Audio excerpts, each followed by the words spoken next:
بسم اللہ الرحمن الرحیم۔ السلام علیکم ناظرین، زومبی کا لفظ آپ نے ضرور سنا ہوگا۔ اکثر ہالی ووڈ موویز میں زومبی کے کردار کو دکھایا جاتا ہے۔ زومبی کو ہالی ووڈ اپنی فلموں میں ایک خوفناک کردار کے طور پر پیش کرتا ہے۔ ہارر موویز زومبی کو چلتی پھرتی خون میں لت پت لاش کے طور پر دکھایا جاتا ہے۔ یہ آدھے مردہ اور آدھے زندہ انسان دکھائے جاتے ہیں جو ہالی ووڈ کی اکثر ہارر موویز میں دکھائے جاتے ہیں۔ مگر آپ کو یہ جان کر حیرت ہوگی کہ زومبی کا یہ کردار بگڑا ہوا ضرور ہے مگر کھڑا ہوا ہرگز نہیں، اور آپ کو یہ جان کر مزید حیرت ہوگی کہ یہ کردار کسی اور کا نہیں بلکہ ایک مسلمان رہنما جانجا زومبی کا ہے، جسے مغرب خون آشام ایک نیم مردہ وحشی کے طور پر فلموں، میوزک ویڈیوز، یہاں تک بچوں کی ویڈیو گیمز میں بھی پیش کرتا ہے۔ کئی ویڈیو گیمز میں زومبی کا کردار دکھایا جاتا ہے جس میں دنیا کی معروف ترین video game player announce Battlegrounds یعنی PUBG بھی شامل ہے۔ ناظرین، جانجا زومبی کون تھا؟ تاریخ اس بارے میں کیا کہتی ہے اور مغرب اسے آج تک کیوں نہیں بھولا؟ اس موضوع پر مزید بات کرنے سے پہلے اگر آپ ہمارے چینل پر نئے ہیں تو برائے مہربانی چینل سبسکرائب کر دیں اور ویڈیو کو آخر تک ضرور دیکھیں۔ ناظرین، جانجا زومبی ایک افریقی سیاہ فام مسلمان رہنما گزرا ہے جس نے برازیل میں ایک اسلامی ریاست کی بنیاد رکھی تھی اور مسلمانوں کی آزادی کی جدوجہد میں جانجا زومبی کا اہم کردار تھا۔ ناظرین، سن 1539 عیسوی میں پرتگیزیوں نے برازیل پر قبضہ کیا تو وہاں کے سیاہ فام باشندوں کو پکڑ کر غلام بنانے اور بیچنے اور زبردستی عیسائی بنانے کا کام شروع ہوا۔ ناظرین، سیاہ فام باشندوں کو غلام بنانا اور ان پر ظلم کرنا اور ان کی خرید و فروخت ایک معمول بن گیا تھا، اور کہا جاتا ہے کہ افریقی غلاموں کی تعداد 13 ملین سے بھی زیادہ تھی۔ 16ویں اور 19ویں صدی کے درمیان افریقی غلاموں کی تجارت کا یہ کام عروج پر پہنچ چکا تھا۔ اسی دوران امریکہ دریافت ہوا تو افرادی قوت کی ضرورت میں اضافہ ہوا۔ ان افریقی سیاہ فام غلاموں کو امریکہ کو بھی فروخت کیا جانے لگا۔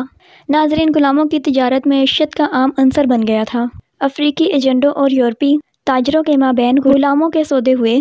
ان افریقی سیاہ فام باشندوں کو پکڑ کر افریقی ساحل پر لے جاتے اور وہاں سے بحری جہازوں میں یورپ لے کر جاتے اور ان سیاہ فام باشندوں کو زنجیروں میں جکڑ کر لے جاتے، جس کی وجہ سے کچھ راستے میں ہی دم توڑ جاتے۔ ناظرین، برازیل کے عجائب گھروں میں محفوظ شدہ بیشتر تاریخی دستاویزات اس بات کی تصدیق کرتی ہیں کہ زیادہ تر افریقی باشندے جو غلام بنائے گئے تھے وہ مسلمان تھے۔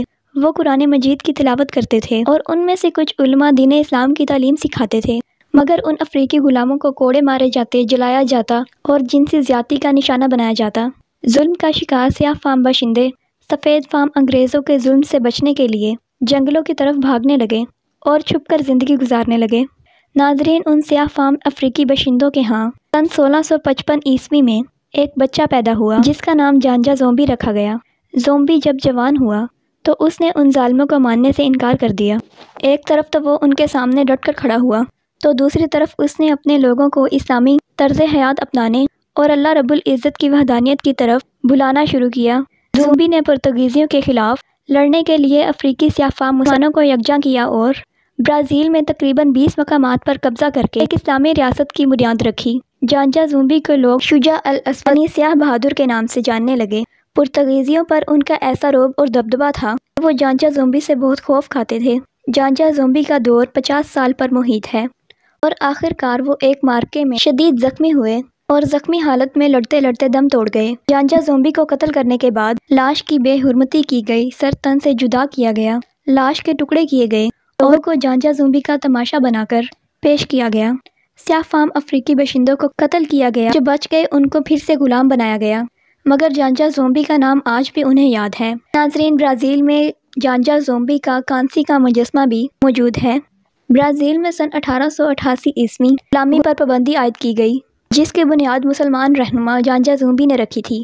ناظرین، آج اگرچہ ان افریقی سیاہ فام باشندوں کی اولاد میں سے بہت سے اپنی اسلامی شناخت کو بھول گئے، مگر ہر سال 13 مئی کو برازیل افریقہ جانجا زومبی کے بارے میں آگاہی کا دن مناتا ہے، مگر افریقی برازیل کے شہری زومبی اور غلامی کے خلاف اور ان کی بہادری کے خلاف مزاحمت کی یاد میں 20 نومبر کو منانے پر اصرار کرتے ہیں۔ ناظرین، ہم تاریخ بھولتے ہیں مگر مغرب نہیں بھولتا۔ جانجا زومبی کے دن کو وہ ایک تہوار کے طور پر مناتے ہیں جس میں خوفناک کپڑے پہنے جاتے ہیں اور منہ پر دہشتناک خول چڑھائے جاتے ہیں تاکہ لوگوں کو باور کروایا جا سکے کہ زومبی ایسے خون آشام بھیڑیے ہوتے ہیں جس کا انسانیت سے کوئی واسطہ نہیں، مگر جانجا زومبی ایک مسلمان رہنما تھا جس نے افریقی سیاہ فام مسلمان باشندوں کو غلامی سے نجات دلائی۔ ناظرین، اسی امید کے ساتھ اجازت دیجیے کہ آپ کو ہماری ویڈیو پسند آئی ہوگی۔